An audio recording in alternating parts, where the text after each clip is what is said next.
Ja sam Mirjana Rajlić-Stojanović, radim kao vanredni profesor ovde na katedri za biohemijsko inženjerstvo i biotehnologiju na Tehnološko-metaloškom fakultetu Univerziteta u Beogradu.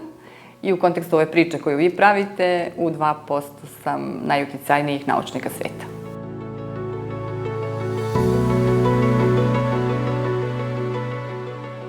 Nisam mnogo razmišljala o tome, iskreno, zato što postoje ljudi, ja mislim, sa različitim darovima i moj je bio taj talenat prema učenju. I tako da sam ja i tu svoje celo školovanje zapravo bila prilično vredan i odgovoran đak i tako sam pristupila na kraju krajeva i tom doktoratu na koji sam otišla i doktorat sam uradila u Holandiji, znači ovde sam studirala na ovom fakultetu, ali sam doktorat uradila na Univerzitetu u Wageningenu, to je jedan mali grad u Holandiji. I mislim da su oni bili vrlo ambiciozni. Kad su pisali taj projekat, ja sam očigledno mogla da iznesem takvu vrstu projekta, ali samo je to bilo to. Znači, jedan odgovoran odnos prema radu i posvećenost. Znači, nemam neki veliki recept za uspeh, znači, malo je bio isplet okolnosti, zato što je ta tema na kojoj sam je radila doktorat, to je zapravo tema crevne mikrobiote. Znači, mi znamo da čovek je homo sapiens, ali ono što nismo uzeli u obzir jeste da on živi u simbiozi, znači u zajednici sa jednom velikom raznovrsnom grupom mikroorganizama koja je komplementarna našem metabolizmu. I mi kad smo počeli da se bavimo tom crevnom mikrobiotom, to je bilo najinteresantnije za, recimo, proizvodnju različitih mlečnih proizvoda. Znači, jogurti pa probiotici, pa ta neka priča je bila zainteresovana da čuje o crevnoj mikrobioti, međutim, vremenom se pokazalo da crevna mikrobiota je metabolički aktivna kao jetra i da ima uticaj i na razvoj dijabetesa, kardiovaskularnih bolesti, autizma, mentalnih drugih problema nekakvih. Znači, bukvalno skoro svih ovih bolesti, alergija, astme, znači multiple skleroze, ne znam da vam nabrojim sve gde je upletena, ali sam značaj cele te oblasti istraživanja je zapravo doprineo toj mojoj vidljivosti, zato što mi smo bili u toj grupi u Holandiji, znači pionirska grupa koja se bavila istraživanjem crevne mikrobiote, a kasnije kada se uvideo zapravo njen značaj, onda su vrlo često se ljudi osvrtali na naš rad, jer je bio, pionirski.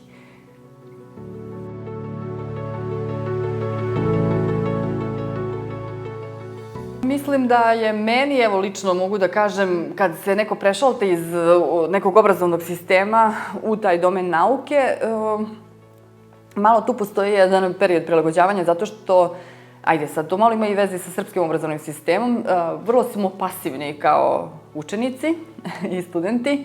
Znači, mi usvajamo znanja koje je neko napakovao na određeni način i koje ne moraju da budu ni apsolutna istina, ali nama je predstavljeno kao apsolutna istina. I znači, mi treba da to reprodukujemo manje više. I kad se završi sa tim formalnim obrazovanjem, kad se uđe u oblast istraživanja, bilo da se radi ovde ili napolju, znači mi u tom trenutku treba sada da prvo dođemo do alternativnih podataka. To je meni, recimo, pretraga literature je bila jedna oblast koja je meni donela jako puno znanja, a bila je potpuno, kako da kažem, skrivena od mene tokom mog normalnog ovog obrazovanja. Ali i tu dok sam shvatila te puteve, kako doći do znanja kad ti ga neko ne servira. Meni je tu bilo nekog učenja potrebno, ali otkud znam, nemam pojma. Ima tu tako nekih puno lepih stvari koje čovjek treba da nauči. Recimo, ja sam naučila vrlo brzo slepo kucanje, kad sam shvatila koliko se uopšte to od mene traži da treba da kucam. I onda kao uštedit ću mnogo vremena. Pa onda, recimo, te sposobnosti prezentovanja. Ima puno stvari zanimljivih, onako, koje nisu vezane za nauku, koje doprinose produktivnosti i na kraju krajeva i rezultatu. Jer ako vi lakše i raportirate vaše rezultate, onda ste brži, efikasniji. Tako ima tu nekih alata koji mogu da se osvoje i da doprinesu efektivnosti i uspehu na kraju krajeva.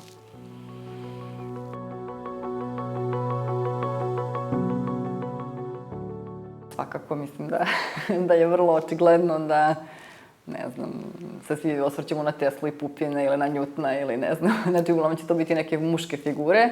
Mislim da ima veze sa kulturom prvenstveno, ali i sa time što žene, kako da kažem, imaju dualne uloge, ili više, ne samo dualne, imaju mnogo uloga. Nekako je muškarcima i dalje ostavljena ta privilegija da budu profesionalci, a žene moraju da balansiraju sa puno različitih stvari u životu. Tako da, definitivno je ženama to, ja mislim, teže. Prvenstveno, evo sad recimo deca, na primjer, porodiljsko odsustvo.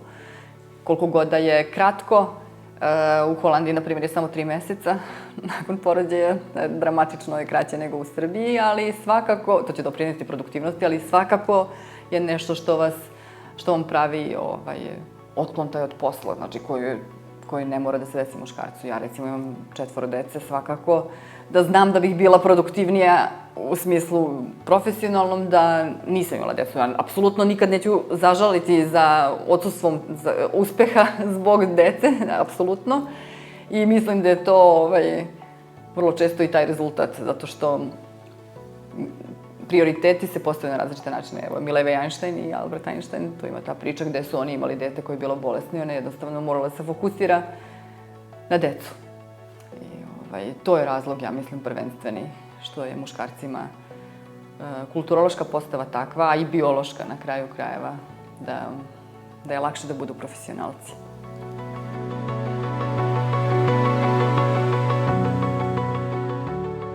Pa ja mislim da svako treba da prati svoju neku zvezdu i da ako neko voli nešto da radi, da to treba da radi i mislim da je to jako lepo da čovek prepozna šta njega raduje, zato što kad se bavi poslom koji mu donosi zadovoljstvo, on će ga i lakše i lepše uraditi i na kraju kraja biti bolji kad dođe kući svojoj porodici. Tako da mislim da svako ko ima želju da se bavi istraživanjima bi trebalo to da pokuša. I naravno i onda i mlade dame koje imaju takve, kažemo, ambicije, trebalo bi da pokušaju. I mislim da je čak i tipičnije da mlade žene, barem kod nas na fakultetu, u oblast kojom se ja bavim, bioloških, uslovno rečeno, nauka, uglavnom su žene te koje se bave naukom. Kod nas na katedri imamo jedan ozbiljan disbalans gde je većina žena i vidim da ih kombinuju i porodice i lepo rade. Tako da mislim da zaista taj posao jeste i lep za nas. Danas je mnogo lakše nego, kažemo, prošlo vreme neko. Tako da, svaka preporuka.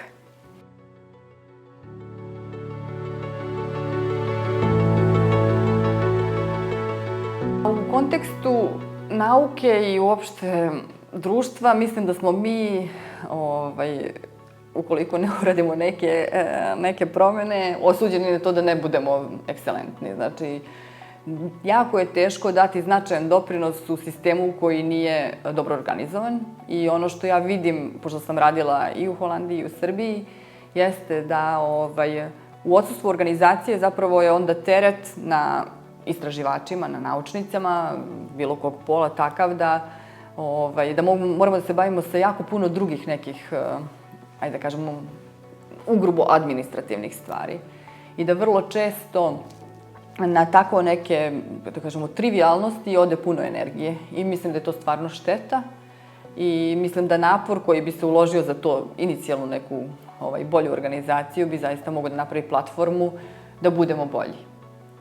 I volela bih da se to desi, ali nije do nas pojedinaca koji smo u nauci.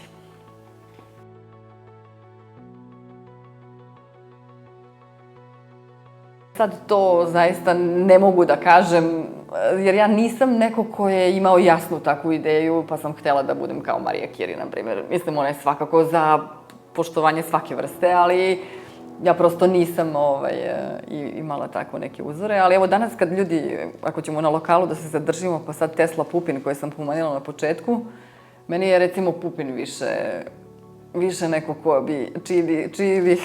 čiju bih putanju, voljela da pratim. Mislim, Tesla jeste ekscelentan, ali on uglavnom nije bio taj moj tip. Ja sam od ovih temeljnih, radnih, tako da onda je to, recimo, evo, imam veliko poštovanje za rad Mihajla Pupina.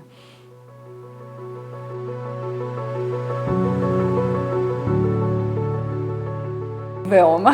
I baš sam sa mužem pitala i on kaže šta se u stvari tu dešava, ja rekao nisam 100% sigurna. Tako da trebalo je i meni da razumem, mislim da je projekat neobičan, definitivno za advokatsku kancelariju, tim pre što vam je nov, pa ja nisam mogla da shvatim o čemu se radi, da je bilo dodatno zbunjujuće, ali eto, lepo je što se vi time bavite.